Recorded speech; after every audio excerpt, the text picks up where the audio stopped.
Last episode, we talked about what would happen if the Jets went all in on a deep playoff run for the upcoming postseason, right? Obviously, we know that the regular season hasn't kicked off yet, but the Jets are still making some moves and thinking about their overall strategy for the season. What happens if the Jets don't go all in this season? What will this team do, and how should they approach building for the future? We'll dive into all of that on tonight's episode of Locked On Winnipeg Jets. You're Locked On the Hockey Jets, your daily podcast on the Winnipeg Jets. Part of the Locked On Podcast Network, your team every day.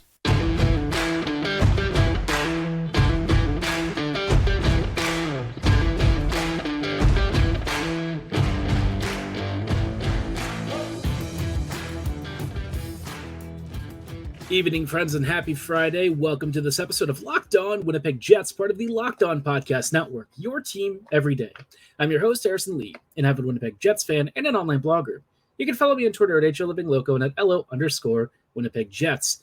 As always, thanks for making Locked On Jets your first listen of the day every day. If you like what you're hearing, be sure to like, follow, and subscribe on all of your favorite podcasting platforms and YouTube. Doing so, of course, is always free of charge and ensures you never miss another episode.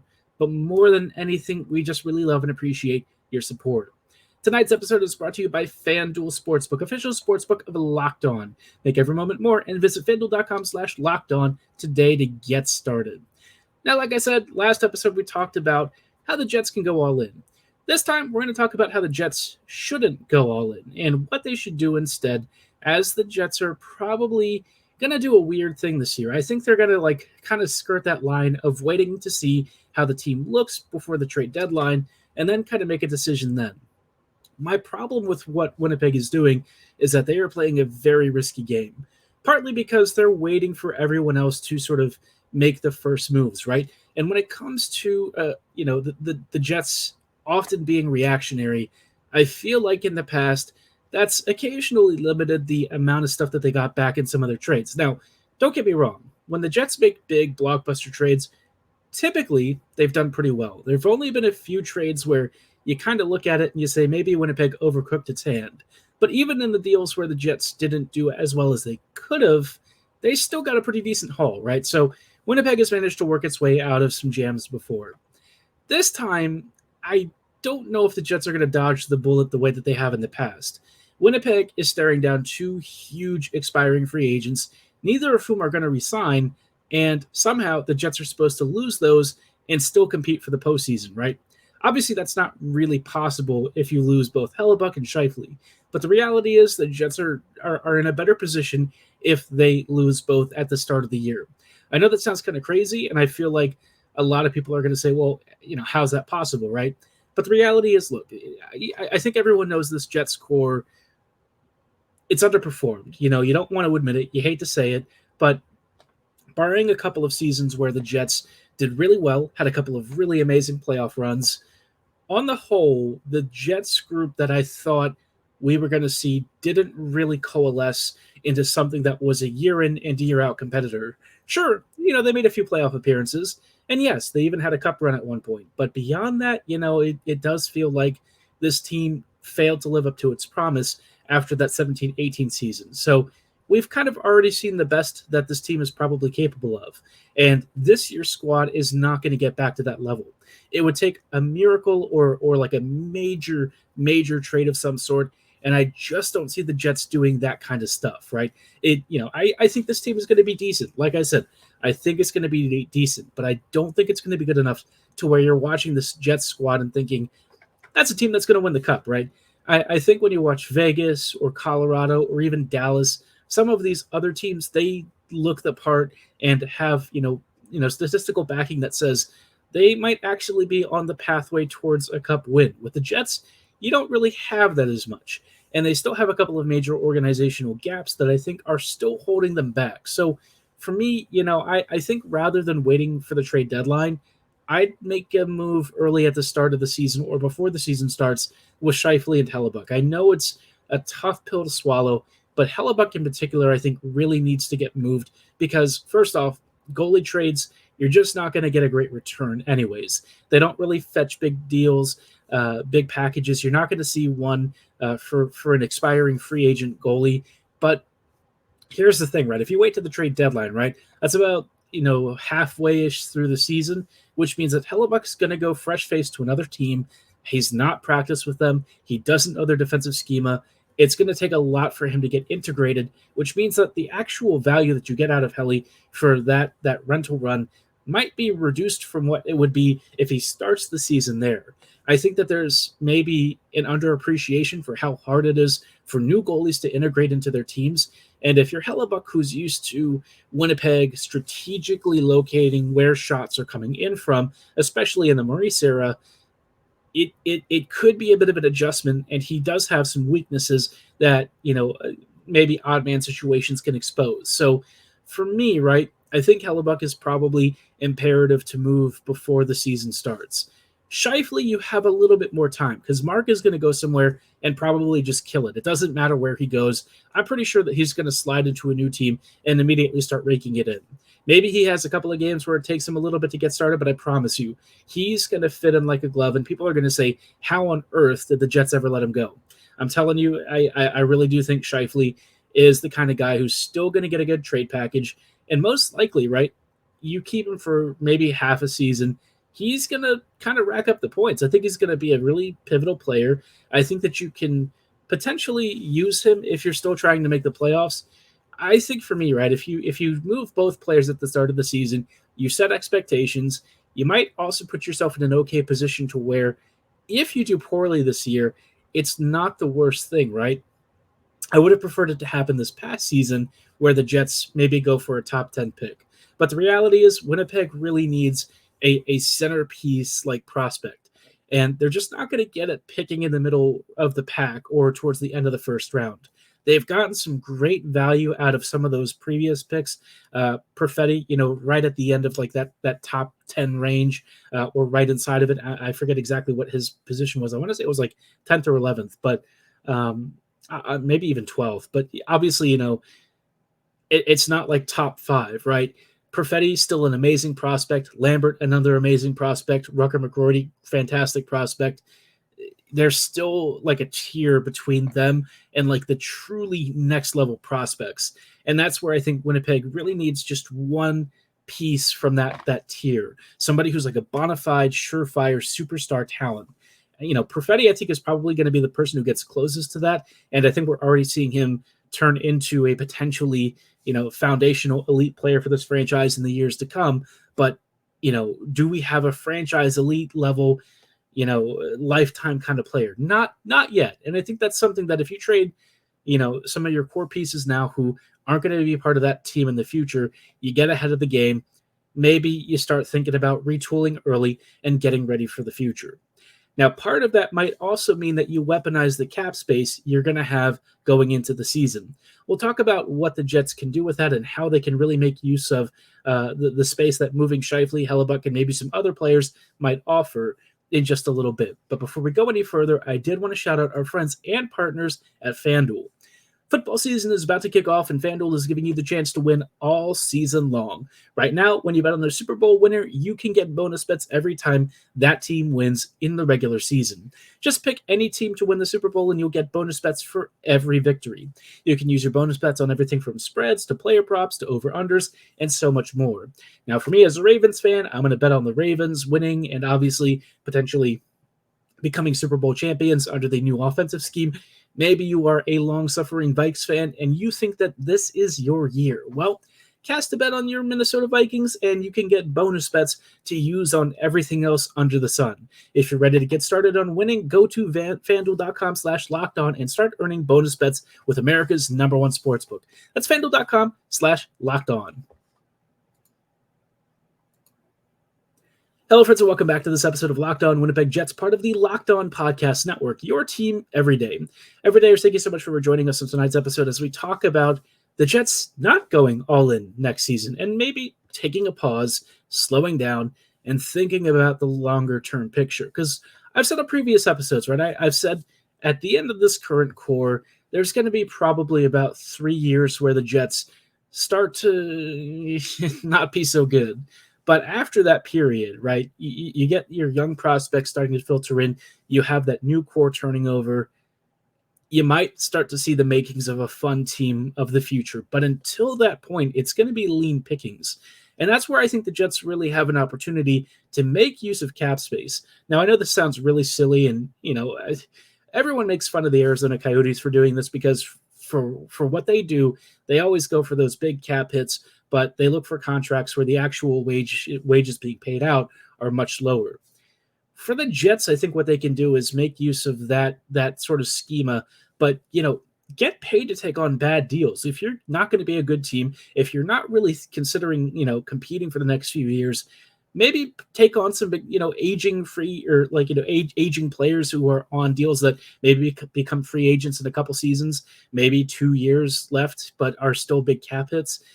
You can turn cap space into futures and prospects and stuff. And I think that's, a tactic that some teams have taken advantage of, but the Jets have not really done that before. And look, it does mean that you're going to have dead cap hits. It's going to mean that your actual NHL roster is probably not going to be so good. But if you're the Jets, right, I think it's really more important to build out that prospect pool and draft and develop, because we know that free agents and big name players don't often come to Winnipeg through trades. It's rare that it happens. Usually when there is a big trade, it's because somebody wants out and Winnipeg swaps disgruntled players. And I think in this case, right, you kind of got to go back to the drawing board. How did the Jets build this current core? They inherited a very good Atlanta core, relatively speaking. Was it that great? No, but you had some really top-end players who became mainstays for this team. You got some guys from, the former Hawks era.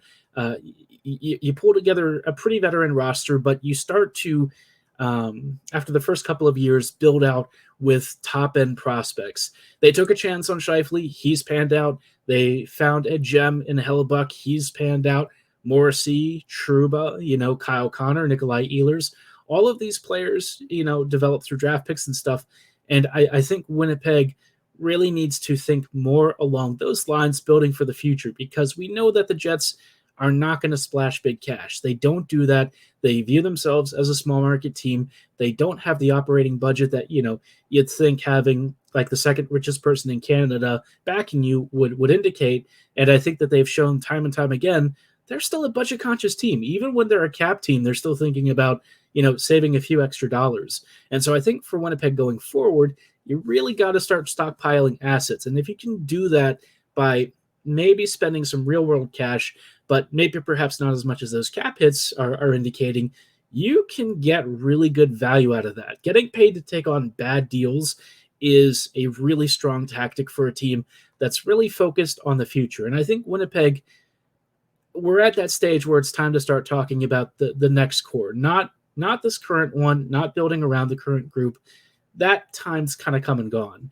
As soon as Hellebuyck and Scheifele said they weren't coming back, I think you knew what the story was. You knew the jig was up. And so it's really important for the Jets to then think about, well, we're going to have some openings. We're not really looking to compete. But you know what? If we do spend some money and we get some major draft picks and we maybe even hit upon a top-end prospect, you can start to assemble that future core. The thing, though, that I think is going to really turn the Jets off from doing this is, A, they don't like spending dead money. They just don't. Let's be honest. Winnipeg does not want to waste assets, and I think they would probably view this as kind of a waste of money. And B, they're really still reliant on attendance cash. And if you have a bad team, a squad that's rebuilding and really retooling for the future, attendance is going to take a hit. But, I mean, you're going to have to figure out some sort of a balance here. You can't keep stringing fans along with like a mediocre to decent team that occasionally makes the playoffs but doesn't advance very far. You've got to start thinking about taking an early hit and planning for like the next 10 years rather than doing these short-term, halfway measures that doesn't really get you anywhere, especially when other teams are doing these, big rebuilds. They're really turning things around. And look what's, they're building out there. Look at the Avs, man. They turned it around and became an absolute powerhouse in the NHL. The Sabres are starting to show that they've got some real fangs. I think that there are franchises out there that have had, a lot of lean years. And with these top-end prospects that they're pulling in and these assets that they're pulling together, they are showing what you can do and how you can really fill out the rest of your roster. And I think the Jets really should follow suit. They've got the makings of a fun core already, but they still need to build around it. And I think that is something that you're only going to be able to do if you have enough picks to really surround yourself and give yourself as many odds of finding NHLers as humanly possible. But I don't think the Jets are going to do this. I wish they would, but I know that, Winnipeg's frugal, and I still think they have competing in the playoffs very much in mind. I guess to that end, if you're going to not really maybe plan for the long term, I still think at least, the least you can do is address your defense. The blue line for the Jets, it's kind of a mess, right? It's not really where it needs to be. It's lacking a true, I guess, franchise level player outside of Morrissey. Obviously, I love Morrissey. I think he probably has become our number one, not just by virtue of him being the best on the team, but also amongst the rest of the NHL, he's elite. But past that, you start to realize it falls off really quickly. And I want to talk about why reorganizing the blue line might also set up the Jets for future success in just a little bit. Hello, friends, and welcome back to this episode of Locked On Winnipeg Jets, part of the Locked On Podcast Network, your team every day. Every day, thank you for joining us on these final minutes of tonight's show as we talk about the Jets taking a step back, reorganizing things, and planning more for the future than the present. Now, the Jets obviously have, some interesting prospects in the pipeline. They've got some young defenders who have started to show promising signs of making the league and making an impact. But at the end of the day, the defense is still kind of not good. I wouldn't say it's like the worst in the league, and under bonus, you also kind of realize that as a whole, the team defends pretty decently. But the Jets really have a slow blue line that struggles under pressure, that struggles to make longer passes, even short passes sometimes, and quite frankly, isn't supporting the forward grouping enough. I think that there are some individual players who do that, like Morrissey, and at times DeMello can. Sandberg, not as much. Pionk tries, also again, not always as effective as you want him to be. But I think the Jets in general just really need to deal with the blue line, moving Schmidt out, moving Dillon out, moving Pionk out. Not only does it open up a lot of cap space for the Jets, but it also gives you spots for some of your younger prospects. Salamanca, obviously, I don't think is quite ready to make the NHL jump. I think he still probably needs to season up a little bit here in North America, just getting used to the daily rigors and stuff. He's still very young. I think he's probably going to spend another season in Sweden, maybe, unless he makes the jump over pretty soon here. But, Chisholm kind of needs a spot. You got to find something to do with Heinola. You probably want to give more of a chance to some of the other internal players. I don't know that the Jets have as many D necessarily lining up and ready for roles. Chisholm and Heinola are probably the guys who are closest. Salamanca at some point. Past that, the D prospects do fall off a little bit. But either way, I mean, if you just move those three big contracts that I mentioned earlier in Dillon, Pionk, and Schmidt, it also just opens up a lot of cap space, which you can then kind of redirect towards your forwards. You really need to find scorers, and I feel like that would do a nice world of good. And also, Velarde is going to need an extension at some point if he wants to stay in Winnipeg, and you're going to need probably a decent chunk of cash to get him locked up long term. Some of the other guys, I don't know. We'll see how the Ehlers situation goes. I kind of wonder if Nick is going to stick around after, his contract expires. Same with Connor, right? Like, I don't know what their feelings are. I feel like the Jets haven't always shown enough to really convince, top players like that to really stick around. Perfetti, I kind of worry long-term too. Would he want to stay? I hope so. I hope all of these guys really find a home, and I hope the Jets are successful enough to where, putting pen to paper isn't going to be that challenging. But we know how it is. We know how the Jets are. We know how the perception of Winnipeg can be. I think it's really important then that you make some concessions and also prepare to be a little bit financially flexible with some of these contract offers, because you can't afford to bleed too much talent. You don't want to overpay a ton either, but you do want to incentivize it enough to where you're retaining a lot of the players that you're developing. So a lot of things to think about, but a new blue line would be great. I think an overhauled defense would go a long way, not only for the present, but for the future especially. You want to make this blue line faster, more skilled, more mobile, more supportive of the offense, and really modernize it. It's still a little bit behind the times, and I think the Jets could really benefit from adapting to how other teams are building. Colorado's defense is fast. You look at Vegas, they have a very mobile back end that's skilled and, doesn't always concede as much as you might think they would. So, yeah, the Jets could do a world of good. I think that moving those contracts off and opening up space gives the Jets so much more flexibility with the roster and also allows us to start prepping for the future and building that future core with experience. But let me know what you think about the Jets, maybe taking a bit of a pause this offseason, maybe kind of slowing it down and not rushing into things for the competitive window. Drop your thoughts about that in the comment section below or at my social medias at HLivingLoco and at LO_Winnipeg Jets. But for tonight's show, that is going to be all the time that we have. Thank you so much for listening and making us your first listen of the day every day. As always, we will be back here next week with more off-season coverage, so don't go anywhere. Be sure to like, follow, and subscribe. And as always, have a great night, and go Jets go.